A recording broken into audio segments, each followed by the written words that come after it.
नमस्कार दोस्तों, आप सभी का स्वागत है एक बार फिर से हमारे चैनल प्राचीन ज्ञान उपाय में। दोस्तों, आप सभी से रिक्वेस्ट है कि यदि आपको वीडियो पसंद आए तो वीडियो को लाइक करके अपने दोस्तों के साथ शेयर जरूर कीजिएगा।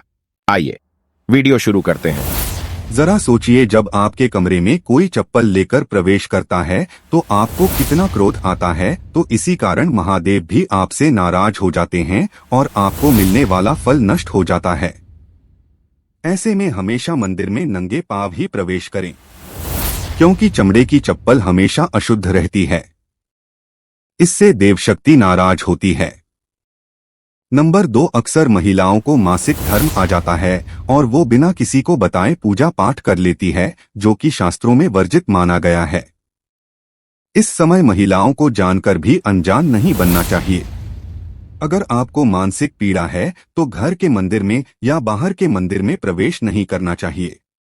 इससे देव शक्तियां नाराज होकर आपसे क्रोधित हो सकती है। ऐसे समय में शिवलिंग को छूना घोर पाप के बराबर माना गया है। जरा सोचिए, ऐसी अवस्था में जब खुद महिला को बुरा लगता है तो ईश्वर को कितना बुरा लगेगा। इसलिए महिलाओं को ऐसी अवस्था में मंदिर या यात्रा में जाना, घर में पूजा पाठ करना, भगवान की प्रतिमा को छूना या तुलसी में पानी भी नहीं डालना चाहिए। तुलसी का पौधा भी इससे सूख जाता है। जब देव शक्तियां नाराज होती है तो लाजमी है कि घर में कंगाली और गरीबी आने लगती है। लड़ाई झगड़े होने लगते हैं, तो ऐसा कभी मत करना। नंबर 3, शास्त्रों में बताया गया है कि जहां होता है शिवलिंग, वहां पर सभी देव शक्तियां सक्रिय रहती हैं। जिसके घर में शिवलिंग होता है वो व्यक्ति महादेव की कृपा सदैव पा लेता है। वास्तु शास्त्र के अनुसार शिवलिंग से हर वर्ग ऊर्जा का संचार होता रहता है, इसलिए शिवलिंग पर जलधारा हमेशा होनी चाहिए, जो ऊर्जा को शांत रखती है। कुछ लोग अपने घर में शिवलिंग तो रख लेते हैं, लेकिन वो कभी हफ्ते में एक बार जल चढ़ाते हैं, जो कि बिल्कुल भी अच्छा नहीं माना जाता।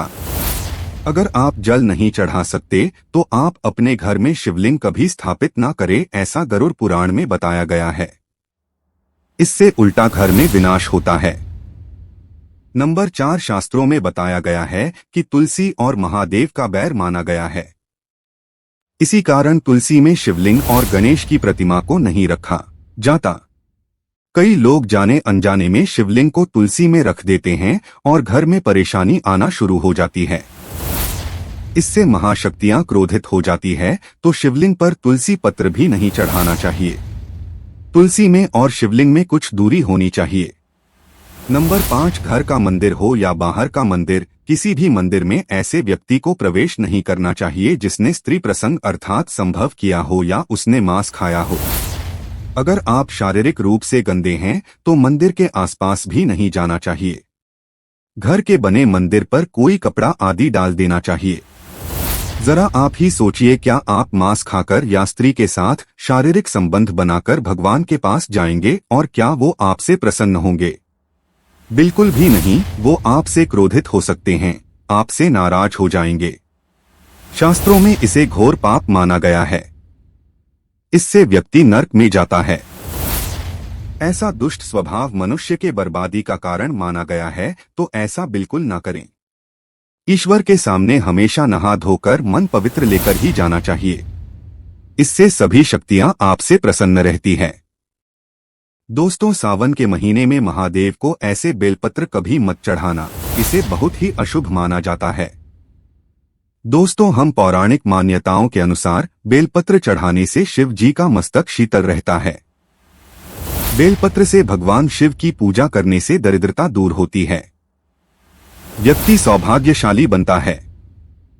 इससे हनुमान जी भी प्रसन्न हो जाते हैं, क्योंकि वे शिव के ही अवतार हैं और इस बात को शायद ही कोई जानता हो। दोस्तों, अब आप ये जान लें कि बेल पत्र का उपयोग और इसके लाभ कैसे मिलते हैं। नंबर 1, तीनों लोगों में जीतने तीर्थ स्थल प्रसिद्ध है। वे सभी तीर्थ स्थल बेल पत्र की मूल भाग में स्थित माने जाते हैं। इस बात को शायद ही कोई जानता हो। नंबर 2, अगर बेल का वृक्ष घर के बीचों बीच या पूर्व दिशा में लगा हो तो घर में धन धान्य की कभी कमी नहीं रहती और परिजन खुशहाल रहते हैं।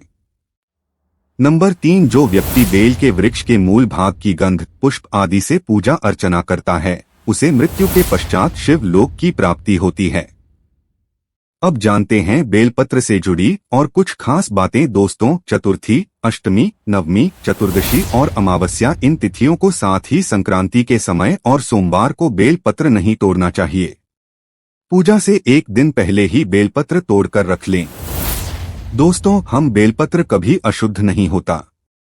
अगर आपको पूजा के लिए नया बेलपत्र नहीं मिल रहा है तो आप किसी दूसरे के चढ़ाए हुए बेलपत्र को स्वच्छ जल से धोकर भगवान शिव को अर्पित कर सकते हैं। बेलपत्र में कम से कम 3 पत्तियां होनी चाहिए।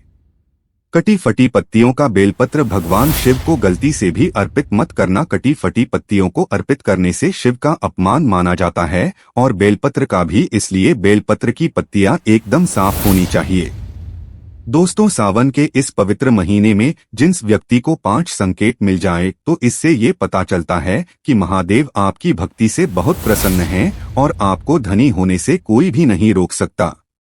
चलिए जानते हैं। नंबर 1, बैल का दरवाजे पर आना। दोस्तों, नंदी महाराज भगवान भोलेनाथ के वाहन हैं। नंदी को भगवान शिव का द्वारपाल भी कहा गया है। नंदी महाराज को बुद्धि और ज्ञान का प्रतीक माना गया है। शिव के मंदिर के बाहर हमेशा नंदी महाराज विराजित रहते हैं। लेकिन अगर सावन के इस पवित्र महीने में अचानक से नंदी महाराज आपके दरवाजे पर आ जाएं और घर की चौखट को सींग मारने लगे, तब आपको समझ लेना चाहिए कि भगवान शिव आपके घर में आने वाले हैं। ये उनके आने का एक संकेत है। भगवान शिव आपकी भक्ति से बहुत प्रसन्न हैं और आपके घर में खुशियां आने वाली है। आपको धनी होने से कोई नहीं रोक सकता, लेकिन याद रहे नंदी महाराज को तिलक लगाकर मीठा भोग जरूर खिलाएं। नंबर 2, सावन के पवित्र महीने में अचानक से आपके सपनों में अगर शिवलिंग दिखाई दे जाए, अर्थात भगवान शिव दिखाई दे, तो इससे आपको समझना चाहिए कि अब आपके जीवन से परेशानियों का अंत जल्दी हो जाएगा। भगवान शिव आपकी सच्ची आराधना भक्ति से बहुत खुश हैं और वो आपके घर में आने वाले हैं।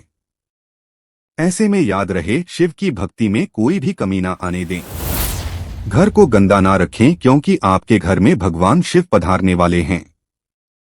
नंबर 3, शास्त्रों के अनुसार माना गया है कि नीलकंठ पक्षी भगवान शिव का प्रतीक है।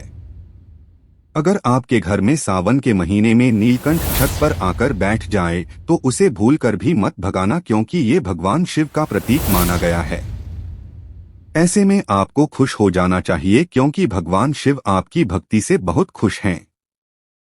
शास्त्रों में बताया गया है कि नीलकंठ अगर मनुष्य के घर पर आकर बैठ जाए तो ये घर में साक्षात महादेव शिव के आने का संकेत है। अब आपके बुरे दिन जाने वाले हैं। कहते हैं भगवान श्री राम ने इस पक्षी के दर्शन करने के बाद ही रावण पर विजय प्राप्त की थी। दम पर 4 सावन के पवित्र महीने में घर में काला सांप निकल आए तो इसे बहुत ही शुभ कारक माना गया है। इसे बिल्कुल भी ना मारे। ये भगवान शिव के आने का संकेत है। जिनकी भक्ति से महादेव प्रसन्न होते हैं, उन्हें महादेव किसी खास अवसर पर अपने दर्शन देते हैं। सावन का महीना बहुत ही पवित्र महीना माना गया है। यही वो महीना है जिसमें भगवान शिव धरती पर आते हैं और उसी घर में अपना आवास बना लेते हैं जो सच्चा भक्त होता है। सपनों में किसी मंदिर में नाग नागिन का जोड़ा देखना बहुत ही शुभ कारक माना गया है। ये घर में शिव के आने का संकेत है। अब आपके खुश होने का समय आया है। नंबर 5, सावन के शुभ अवसर पर सोमवार के दिन डमरू की आवाज या घंटियों की आवाज सुनाई दे तो ये अत्यंत शुभकारी माना गया है। इसका अर्थ यह है कि भगवान भोलेनाथ आपसे प्रसन्न हैं और जल्दी आपके घर और जीवन में प्रवेश करने वाले हैं, जिससे आपका आर्थिक संकट दूर होकर जीवन में सुख समृद्धि आने वाली है। महादेव आपसे बहुत खुश हैं। दोस्तों, महादेव की कृपा पाने के लिए एक बार भगवान शिव का जयकारा जरूर लगाएं। हर हर महादेव, ओम नमः शिवाय। भगवान शिव के लिए एक लाइक तो बनता है। दोस्त, आप वीडियो के अंत तक आ ही गए हैं तो आपसे रिक्वेस्ट है, चैनल पर पहली बार आए हैं तो चैनल को सब्सक्राइब करके बेल आइकन को ऑन कर ले और वीडियो पसंद आया हो तो अपने दोस्तों को शेयर कर दे ताकि उनको भी फायदा हो सके। धन्यवाद।